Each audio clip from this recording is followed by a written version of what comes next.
Bienvenue dans cette nouvelle leçon où je vous propose maintenant de parler des helpers. Et on va commencer par le helper que vous allez sûrement utiliser le plus souvent, le helper HTML.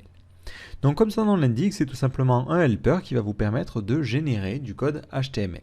Donc ce que je vous propose, c'est de faire un petit éventail des différentes méthodes. Alors je ne vais pas forcément toutes les détailler parce qu'il y en a beaucoup. Je vous invite évidemment à vous référer sur la documentation si vous voulez connaître l'ensemble de ces méthodes-là. Mais c'est plus pour vous expliquer le principe de cette helper-là. Donc comme je vous l'ai dit, c'est un helper qui permet de générer du code HTML. Donc je vais ouvrir mon template par défaut et on va un petit peu essayer ça. Alors, la première chose, c'est par exemple lorsqu'on veut générer des balises HTML standards, plutôt que d'écrire la balise, on peut directement utiliser ce helper-là.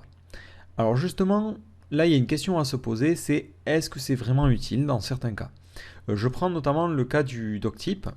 Si vous voulez écrire le doctype, vous pouvez directement le mettre au niveau du code HTML comme ceci. Mais ce que vous pouvez faire aussi, c'est déclarer en utilisant le helper. Par exemple, vous faites echo vis, le nom du helper à utiliser, donc ici c'est HTML, et ensuite vous allez dire doctype, et vous allez préciser que vous voulez utiliser le doctype HTML5. Hop, si je sauvegarde, et que maintenant j'affiche le code source de ma page, je vois bien directement que ça génère ce doctype là. Donc ça revient à la même chose que si j'écrivais ça. Donc là, je trouve que c'est un petit peu bizarre entre guillemets d'utiliser ce type de fonction parce que on ne gagne pas forcément du temps et ça utilise du code PHP pour rien. Mais dans d'autres cas, vous allez voir que c'est plutôt utile. Alors, la première méthode du helper HTML que je souhaite vous présenter, c'est la balise méta. Donc souvent, on a besoin de rajouter des métadescriptions et des choses comme ça. Donc ce que l'on fait, c'est qu'on fait echo, vis, le nom du helper, et par exemple méta. Donc on met en premier paramètre le nom de la méta, donc là par exemple ça serait description, et en second paramètre, ma petite description. Voilà. Donc ça, je le mets dans mon template par défaut, du coup ça va s'appliquer évidemment à toutes les pages de mon site. Si côté front j'actualise, vous voyez bien que j'ai ma petite méta description. Donc comme ça, en l'état, c'est pas vraiment utile. Mais ce que vous pouvez faire, c'est utiliser le système de blocs. Donc ce que je vous avais fait faire, c'est mettre ici un visFetch CSS et normalement en bas de page un visFetch script. En fait, vous avez un autre bloc qui est le bloc meta. Donc ce que je vais faire, je vais dupliquer ce visFetch CSS et je vais mettre visFetch meta. Et histoire d'être raccord et d'avoir un code HTML qui est à peu près ordonné, voilà, je vais le mettre juste après les méta. L'avantage, c'est que du coup, depuis n'importe quelle vue, si on veut rajouter des méta, on va pouvoir le faire. Donc c'est d'ailleurs très conseillé pour le SEO.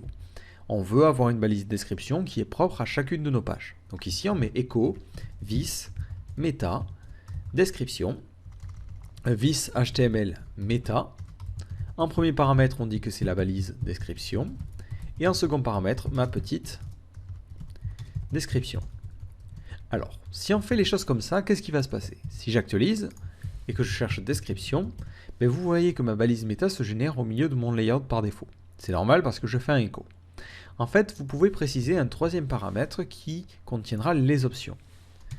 Et dans ce tableau-là, on va mettre une option bien particulière, c'est inline à false. Donc si maintenant je sauvegarde ça, donc je ne mets plus un echo mais j'exécute directement ce code-là, je vais aller à la ligne pour un peu plus de clarté. Si j'actualise la page, vous voyez que ma petite métadescription n'est plus au milieu du code, mais elle est directement générée à l'endroit où j'ai mis mon bloc.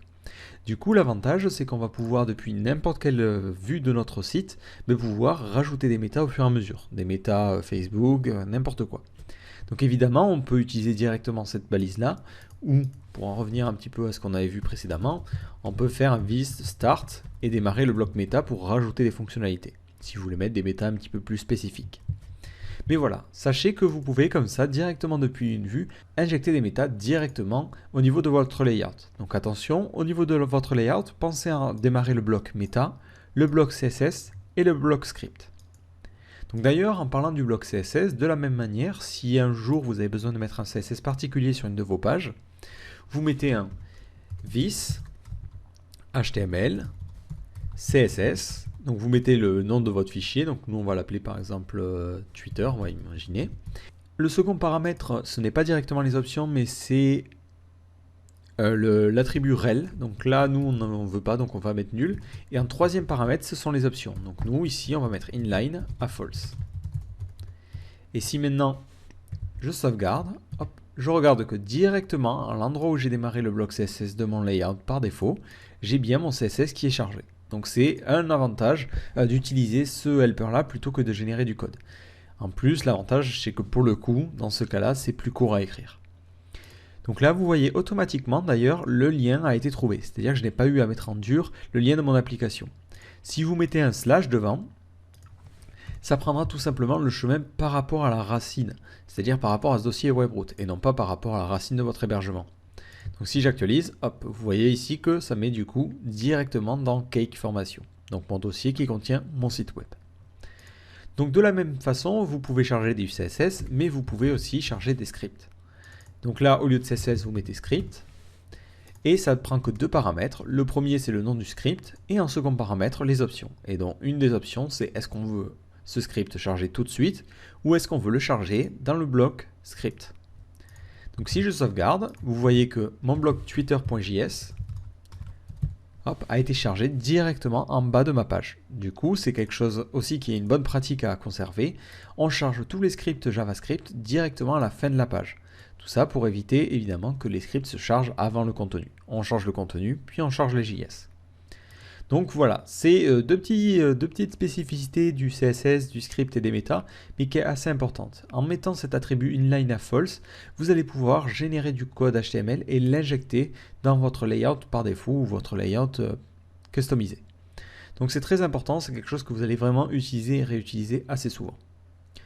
Donc ensuite, au niveau du helper HTML, vous avez des fonctionnalités un petit peu plus classiques. Donc la première, et on l'a déjà vu, c'est URL. Vous faites this HTML URL et entre parenthèses vous allez indiquer une URL. Alors ça peut être différents formats. Donc par exemple ici nous on va mettre la racine de notre site et on va mettre icon. Ou favicon.ico par exemple. Favicon.ico. Automatiquement ça a pour effet directement de générer l'URL. Donc là vous voyez que j'ai cette URL. Donc cette méthode URL prend un second paramètre, et ça c'est important. Est-ce qu'on veut le chemin avec le nom de domaine ou pas? Donc là par défaut, vous voyez que l'URL qui a été générée, c'est l'URL directement qui commence par slash. Si vous mettez en second paramètre true, automatiquement c'est l'URL avec le nom de domaine qui va être généré. Donc là vous voyez que j'ai l'URL complète. Donc ça, à quoi ça sert? Ça sert dans le cas où vous utilisez par exemple, où vous générez un flux RSS. Dans le cas où vous avez un flux JSON qui va être exporté. Ça permet à la personne qui va charger directement ce fichier-là de directement avoir les URL en absolu et de ne pas avoir de traitement supplémentaire à faire. Et cette fonction URL peut prendre une URL sous un autre format, c'est le format dont on avait déjà parlé. C'est un tableau où on met le nom du contrôleur. Donc là, nous, on va prendre post. Et ensuite, différentes propriétés comme par exemple l'action et ainsi de suite. Donc là, on va caractériser notre lien non pas par une chaîne de caractères contenant le lien, mais directement en utilisant un tableau contenant le nom du contrôleur, le nom de l'action et les différents paramètres. Et automatiquement, ça va générer, vous voyez, le lien bien formaté. Voilà. Donc là, je vous apprends rien, évidemment, on en a déjà parlé dans les précédentes leçons. Donc d'ailleurs, un autre élément qu'on a déjà vu, c'est link. Vous faites this, HTML, link. Donc ça permet tout simplement de générer une balise à href. Donc vous mettez en premier paramètre le contenu du lien. Donc par exemple ici c'est aller sur Google. En second paramètre l'URL. Donc là nous on va mettre directement le nom de domaine. Et en troisième paramètre vous pouvez préciser des options. Par exemple le nom de la classe. Et là on va mettre une classe BTN pour l'exemple.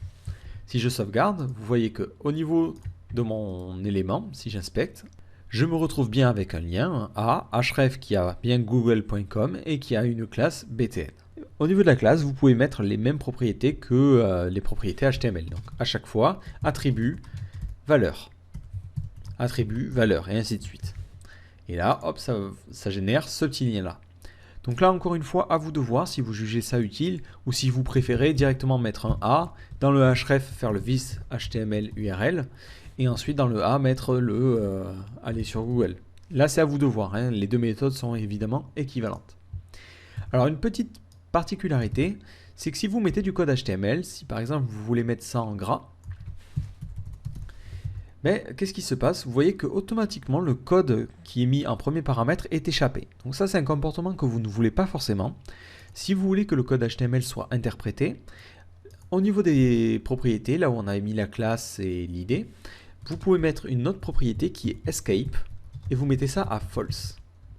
Automatiquement, ça arrêtera d'échapper les caractères HTML et automatiquement, vous voyez cette fois-ci que j'ai bien mon strong à l'intérieur de mon lien.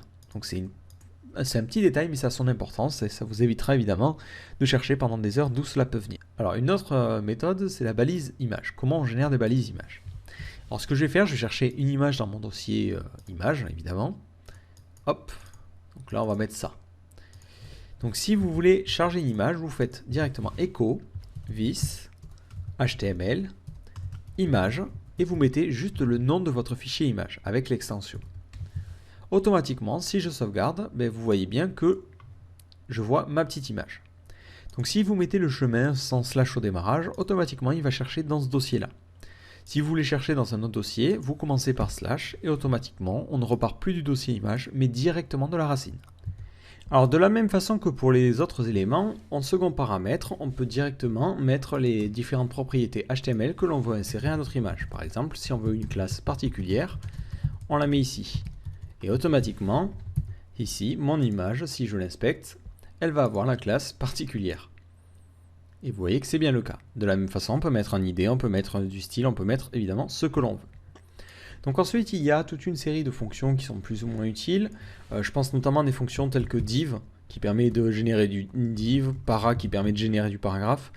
Bon, c'est vraiment écrire plus de code pour arriver à un résultat qu'on ferait aussi vite en HTML. Mais il y a deux petites fonctions qui peuvent être utiles. La première, c'est nested list. Imaginons, vous vous retrouvez avec un tableau qui a cette tronche-là. Et ce tableau, ce que vous avez envie de faire, c'est de l'afficher sous forme de liste ordonnée. Ce que vous seriez obligé de faire, c'est une fonction semi-récursive ou récursive complètement avec des for each, ça serait un petit peu chiant. Mais il y a une petite méthode pour ça. Vous faites echo, this, le helper HTML et nested list. Et en premier paramètre, vous mettez votre variable, votre tableau. Si vous sauvegardez, automatiquement, vous voyez que j'ai du coup mes éléments qui sont bien ordonnés avec l'imbrication qui correspondent à l'imbrication que j'ai dans mon tableau. Donc valeur c'est un LI, valeur c'est un LI. Là j'ai une valeur qui a des sous-valeurs, donc du coup ça refait un UL et ainsi de suite et ainsi de suite. Donc ça vous permet de générer comme ça un tableau plutôt bien formé. Donc enfin la dernière méthode qui a un fonctionnement un petit peu différent de toutes les autres, donc c'est pour ça que je voulais vous la montrer en dernier, c'est le script start et script end. Alors, je m'explique. De temps en temps, vous avez besoin de faire une balise de script comme ça en plein milieu de votre vue et à l'intérieur d'y caler du code JS. Donc ce que vous pouvez faire ici, c'est directement faire echo, this, HTML et faire script. Alors script, si vous vous souvenez, c'est pour insérer des nouveaux JS. Mais là, on veut insérer directement du code JS. Donc vous mettez script start. Et plus tard, vous mettez script end. Donc tout ce que vous allez mettre entre ces deux balises-là va être entouré d'une balise script. Alors ici, je vais juste mettre un alerte test. Si maintenant j'actualise ma page, je vois automatiquement qu'elle m'alerte test. Si je regarde au niveau du code source et que je cherche mon alerte, vous voyez qu'automatiquement j'ai ma balise script qui a été générée et à l'intérieur, du coup, ce que j'ai tapé. Donc tout ce qui est à l'intérieur va être mis entre deux balises script. Alors le problème c'est que vous voyez que ça a été inséré au même endroit, c'est-à-dire que si je le mets là, ça sera un petit peu plus haut. À chaque fois ça fait une alerte, c'est un petit peu chiant, voilà, c'est un petit peu plus haut. Ce que vous pouvez faire, comme la balise script standard, c'est mettre dans ce script start une série d'options. Et dans ces options, vous allez mettre inline à false. Automatiquement, si vous faites ça, bon, l'alerte fonctionne toujours, mais ce qui se passe, c'est que un petit peu comme ce que je faisais lorsque j'utilisais la balise script, votre code JS ne va pas être affiché directement là, mais va être affiché à l'intérieur du bloc script que l'on avait utilisé dans notre template par défaut. Donc du coup, ça permet d'insérer du code spécifique à certaines vues, tout en restant propre au niveau du code HTML, en n'ayant pas du JS qui traîne en plein milieu de notre page. On a directement le JS qui est chargé à la fin, juste avant la fermeture du body. Du coup, on reste assez propre. Donc voilà, c'est tout ce que je voulais vous montrer sur ces méthodes-là. Alors, globalement, le helper HTML, c'est un helper qui vous permet de générer du code HTML. Donc dans certains cas, c'est justifié, dans d'autres, ça l'est un petit peu moins. Donc les méthodes principales que vous allez utiliser, ce sont les méthodes CSS qui vous permettent d'insérer rapidement et simplement un CSS. Directement, si vous ne mettez pas un slash au démarrage de votre URL, ça va chercher dans le dossier CSS. De la même façon, vous avez une fonction script qui vous permet de charger un JavaScript. Et là pareil, si vous ne mettez que le nom, ça chargera depuis le dossier JS. Vous avez la possibilité vous avez aussi la possibilité de mettre des méta, donc avec la méthode méta. Et pour ces trois fonctions-là, vous pouvez évidemment mettre en attribut inline à false. Donc le inline à false vous permet non pas d'afficher le code directement, mais directement de le charger dans le bloc qui correspond. Donc le bloc CSS, script ou méta. Donc ensuite, il y a d'autres petites méthodes qui permettent, elles, de générer du code HTML à l'intérieur du body. Donc la première, c'est la méthode link qui vous permet de générer un lien. Donc globalement, ça vous permet de générer un tag A avec l'attribut href directement rempli et la valeur. Donc attention, ça échappe par défaut tous les caractères HTML. Donc si vous voulez garder les caractères HTML, vous devez rajouter en option escape à false. Donc ensuite vous avez la fonction un petit peu plus simple URL qui vous permet tout simplement de générer une URL. Donc ça peut être utile dans certains cas si vous voulez générer des URL. Et si vous mettez en second paramètre true, l'URL générée ne sera pas par rapport à la racine de votre site web, mais contiendra le chemin absolu avec le nom de domaine et tout et tout. De la même façon, un petit peu comme link, vous avez la possibilité de générer des paragraphes avec la méthode para, des divs avec la méthode div et ainsi de suite, et des images en utilisant la méthode image. Donc, pour la méthode image, encore une fois, si vous mettez un chemin absolu, il cherchera par rapport à la racine, sinon il cherchera dans le dossier img.